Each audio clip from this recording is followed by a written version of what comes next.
What's up? It is Turned Up Tasha of the Chime In Chicks, and I'm holding down the fort by myself tonight. We gonna go through season 5, episode 3 of Real Housewives of Potomac, and it was a really good episode. We told y'all last week that it was kind of a low-key episode, and all it was doing was putting things into motion to set up for future episodes, and that already happened tonight. It was so much that I had to make notes because I don't want to miss nothing. Alright, so first scene, the episode picks up with the ends of Ashley's get out of the house thing that Monique and Gizelle put on for her, and they already was last episode basically attacking Candace, in my opinion. And of course Candace gonna hold her own, so the episode come back in them still trying to force her into this apology, and they're showing the tweets, you know, because Bravo gonna show the receipts of how she was being kind of aggressive on Twitter while Ashley was actually in the middle of birthing a baby. And so it seemed like to me Candace's whole thing was chill. We do need to have a conversation. Excuse me. We do need to have a conversation. I wasn't the only one wrong. I want to talk about it, but not here. Y'all not going to force me to talk about it here in front of all y'all. We're going to do this on our own. And Wendy spoke up for Candace, and that's why I love her being on the show, because she's an intelligent woman. She debates for a living somewhat as a political commentator, and she going to be able to get with them with not being intimidated by them. So I am here for Wendy already. Then Robin gonna try to come in, and to me Robin is kind of like the Cynthia of Potomac to Gizelle's Nene, because she kind of followed behind Gizelle a little bit. I mean, she got her own voice, I'm not saying that, but like when Gizelle kind of hype up the mood, she'll come in after her and try to say her little stuff. It didn't have nothing to do with her, and she trying to like call Candace out and like, well, look at what you did, look what you did, blah blah blah. And Candace was not here for it. Like, she was like, Robin, shut the F up. And Mom was like, excuse me, what? Oh, that was funny because people don't usually curse at Robin, but if you're gonna get in the middle of a cat fight, hey, you're gonna have to expect sometimes to, you know, get caught. But then Monique gets back into the conversation, and Candace is like, you know, I'm speaking. Then Monique gonna do this old passive aggressive, you speak, girl, all right, speak, girl. Like, oh, she's so immature sometimes, like it really irks me. And so Candace got her together, and then Candace apologized a little bit to Ashley. She was like, I do think you owed an apology. I want to talk about it later. And it seemed like Candace and Ashley, even though the other girls were kind of being petty and having drama, that by the end of the night, Candace and Ashley did kind of at least come to an understanding that, A, I came here because I am happy for you. We do need to talk. Let's do it another time. And Ashley was like less hyped up at the end of the night, less hyped up than Gizelle and Monique trying to be instigators, pot stirrers. So that was that. Oh, forgot to say Karen Grand Dame chimed in too. And like we said last episode, you can kind of see the two sides forming. The petty mean girls over here, Monique, Robin, Gizelle, and kinda Ashley. And then over here we got Karen, Candace, and Wendy. I like it. So Karen, you know, she kind of came in and was speaking to her like, you know, she don't want to talk about it right now. She don't want to talk about it right now. So after the dinner, and I love when Bravo call it, what, break the fourth wall, and reminds you, hey, it is cameras here, and it is being recorded. And so after the cameras was off, they still was mic'd up. And so then it was audio only. You hear Candace, flip-flopper Candace, she was like trying to, I guess, kiki and chat it up with Ashley like, girl, haha, you know, I had to do it, haha. Like, I guess she was, to me it seemed like she was trying to apologize for the fact that she came at her on camera, basically like, you know, I had to do it because this show is about stirring up drama. Ashley wasn't here for it. She was like, nah. And Ashley was, excuse me, not Ashley, Candace was like, I'm not here for it. And she was like, listen, she's two-faced. She be one way off camera, one way on camera. And I could see that. I could honestly see it, even without her saying it. And she seemed like the type that would. So that's that. Next scene is Ashley with her family, and then at Gizelle's house, her new house. So it's going back and forth between Ashley talking to Michael and Gizelle talking to Robin. So Ashley tell Michael, hey, I invited all the girls. I invited Candace. And he's like, what? You invited her? But he didn't see the trip too hard, though. I do like seeing her with her family. That's the only time I kind of actually really like Ashley. Other than that, like, I could take her or leave her. But she'd be real cute with her her husband and her baby. And then we go over to Gizelle's house. It's still being work done. But at least she in there. Because at first I was like, it's going to be another charade. What charade called her house? If y'all remember, put it in the comments. What does she call it? Chateau Charade, yeah. I thought it was going to be another one of those, but at least she in there. So Robin comes there and meet her. Robin start asking her about Pastor. That's what I'm going to call him. We don't need to even say the full name. Pastor Jamal Harrison Brown. We're just going to say Pastor. And she was like, you know, how things going with Pastor. Basically, it was like, you know, I can't believe you actually back with him. You was always the one that was like, you know, not trying to go backwards. Then we go back over to Ashley and Michael. And Michael kind of being rude and snappy in the store. I don't like that. And I see it a lot sometimes when it's a woman with a husband with money. They'll kind of take a little bit of something. But I don't like that. Don't try to handle me, especially don't try to handle me in public. And you try to handle me on camera and being all snappy. Like, go take a walk. Don't do that. And so he was like, you know, can we just like go?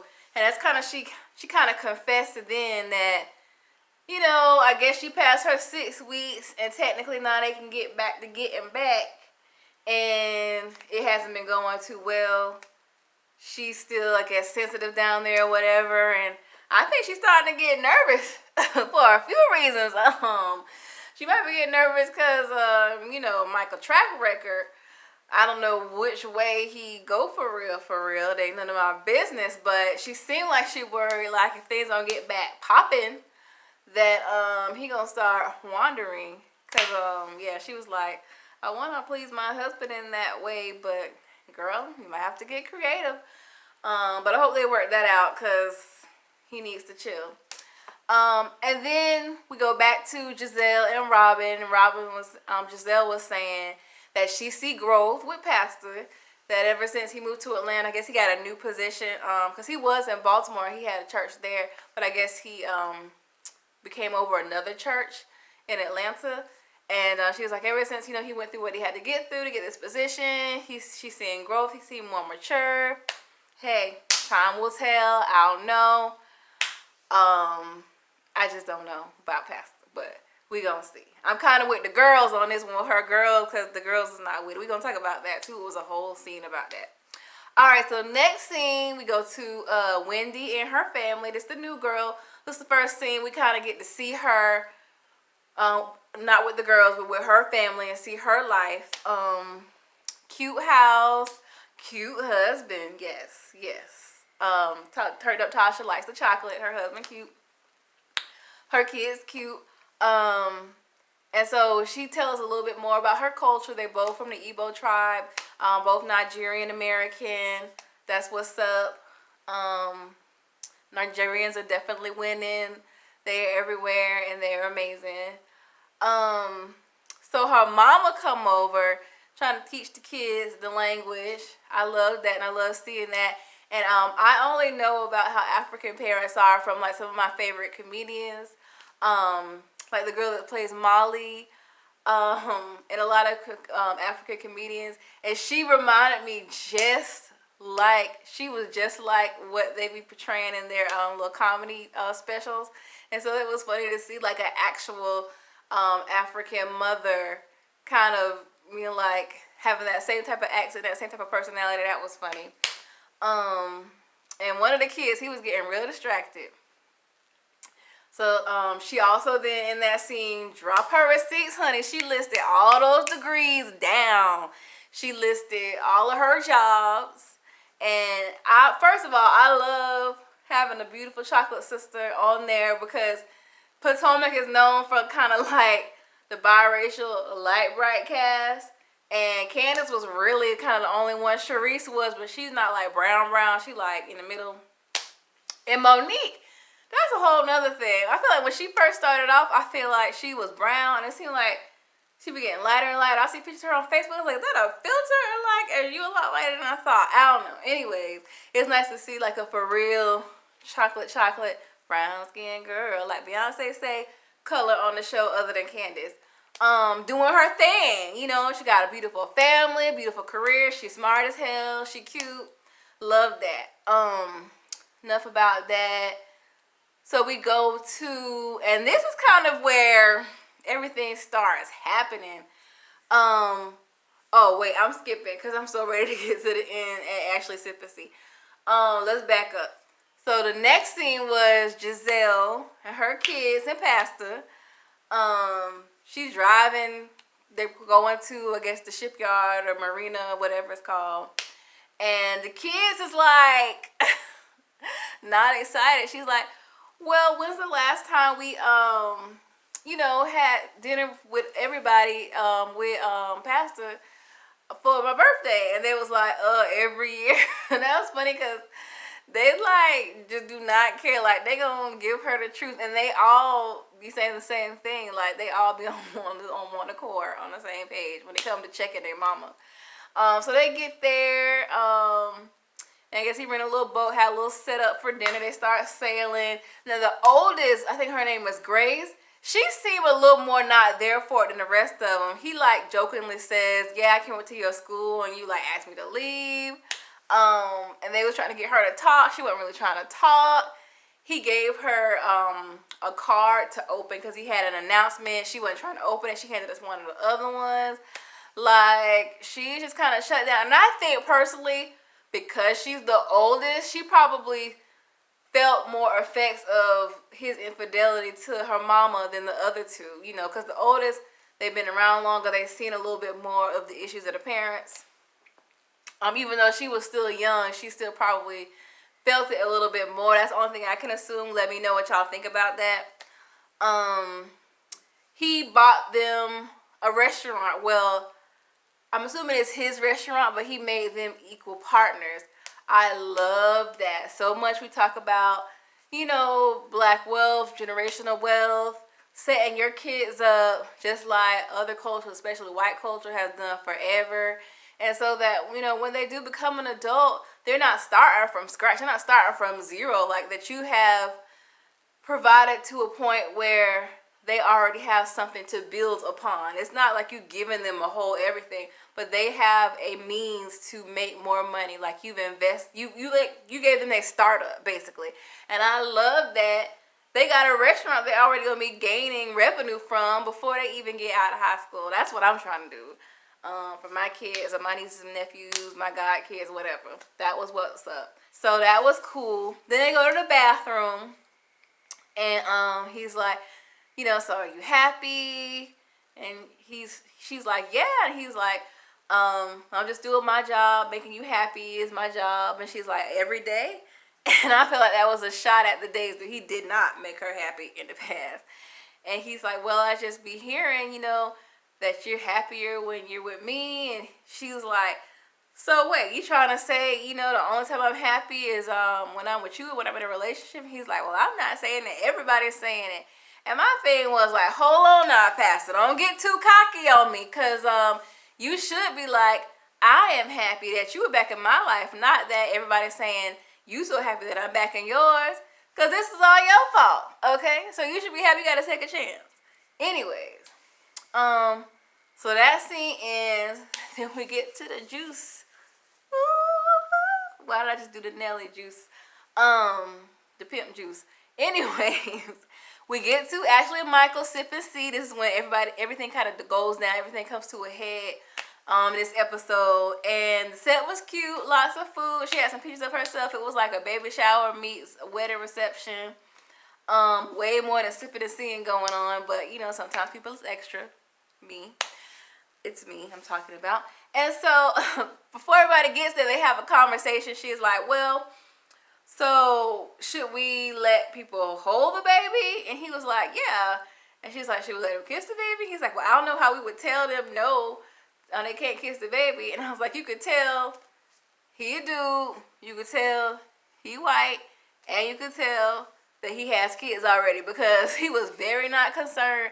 And I feel like for the most part, and I don't know, maybe it's a culture thing, I don't know, I don't feel like it's a lot of black people like getting up in babies' faces when they like brand new and like kissing on them and stuff, unless they like your immediate family. Like, I don't know, but I think she was right for asking. That was just funny that they had two different responses to that all together.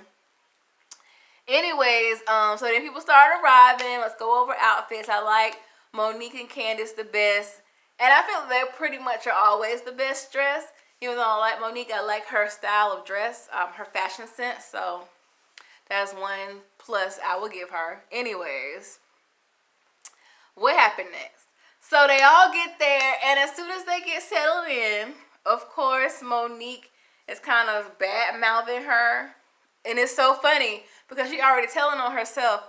Candace had just told us that she had one way on camera, one way off the camera. She just got through trying to kiki with Candace off camera, and now she back talking about her again.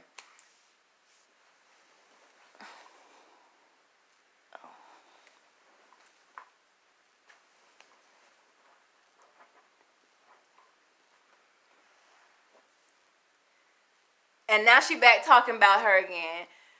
So then Gizelle kind of suggests, well, maybe if we all kind of ice her out, she won't have no choice but kind of like try to apologize and get back in good standing with people. And I knew that's what they was trying to do. They upset that she don't always play along with what they got going on. And so they try to ice her out. And that's what they was trying to do the other night when they ganged up on her. And I've seen it happen so many times when they decide they don't want somebody on the show no more. They just try to make a whole issue with them. They did it with Lisa on Real Housewives of Beverly Hills. They did it with Kim on Real Housewives of Atlanta. Now they trying to do it with Candace. Whatever. So, Candace then arrives and Ashley starts the conversation. I honestly don't think Ashley was trying to have a bad intention with her. I think Ashley was trying to keep it honest because we was just talking about you. Now you came in, I need to let you know, yes, we were just talking about you, and this is what we were saying. This is what's being said. These conversations are happening behind your back. But of course, Gizelle takes that posture that she is and tries to turn it into a part two of the dinner and calling her out for not apologizing. And she rarely, if ever, apologizes. The only people she ever apologized to is Karen and Robin. Maybe Monique, but I'm not sure about that. So then, I love that, first of all, Sharice is there. I also love that Wendy, and that's why I like her being on there, because she's not concerned about being on anybody's good side, and she's smart, so she gonna like get them together in a very mature way. And she basically was like, well, maybe she don't want to have this conversation in front of all of y'all because she don't feel like all of y'all are her friends. And ooh, Monique couldn't take it. She couldn't take the fact that she actually gave a valid point. Like, some people, when they immature, they can't handle when somebody can like maturely disagree and maturely articulate points against what they saying. Like, because then they ain't got nowhere to go with their pettiness and immaturity. I loved it. She just rolled her eyes. Anyways, so then Candace ends up leaving because I think she was trying to respect the fact that, man, I knew I can blow up. Let me get out of here before I do my 0 to 100 thing. So I respected her for that. Soon as she leave, Monique is like, no, Gizelle is like, well, I'm sorry. She is 30, but she acts like a 14-year-old. And she wanted to talk about somebody being mature. But anyways, So then Karen and Wendy try to go after her. She keep going. So then with her being gone, Gizelle being the pot stirrer, she's like, oh, I got to keep the drama going. What else can we talk about? Then she turned the situation to Charisse and Monique. And it's so funny. The same thing that Monique was trying to roll her eyes about Candace doing, getting up and leaving. Oh, of course, now it's okay to do it. All of a sudden, she got to go to her podcast. Okay, girl. Now, y'all just was saying Ashley shouldn't leave or Ashley shouldn't avoid it when y'all decide it's time to talk about it and have a conversation. But when Gizelle decided it was time for you to have a conversation with Charisse, you didn't want to do it. So now you see how I feel, don't I? But like I said, she very hypocritical flip-flopper. So that didn't surprise me that she all of a sudden left. I liked how the episode ended though, because Ashley actually went outside and talked to Candace. And she basically was like, I don't want you to feel like you were being ganged up on. And Candace was able to explain why she left. It's like, this is your house. Your baby is here. I'm not trying to turn it into that type of situation under these circumstances. And so you could tell they have a mutual respect for each other in that moment. And she was kind of reiterating, I do want to talk to you. I feel like we both have things to apologize for. I want to hear what you have to say. I want us to have this conversation. And Ashley's like, I think that's growth and it's good progress. So they kind of dap it up. They're good. She's still emotional though, and I think Ashley can sense it, and so she kind of tries to talk to her about Monique and are you getting emotional and crying because you really thought you had a good thing with your relationship with Monique and that y'all were genuine friends? And you could tell Candace is really bothered by Monique. And I think Monique is making such a big deal out of this. Honestly, what's that saying? Methinks thou dost protest too much. I feel like Monique is so upset because maybe there's some truth to it. Because especially when you're in the limelight, people gonna always have rumors, and usually what they do, they just say, that's not true. People are always saying stuff. People are always making up stuff. It's not true. And be done with it. But it seems like for her being so upset, it's because maybe it is some truth to it. Maybe she told Charisse in confidence when they were still cool what she was doing, and then how some immature people do when y'all aren't friends no more, they let cats out the bag. Because why would you give it so much life if it wasn't true? Why would you get so worked up? She wasn't that mad about Ashley a couple years ago saying that she was drinking and driving and she's alcoholic.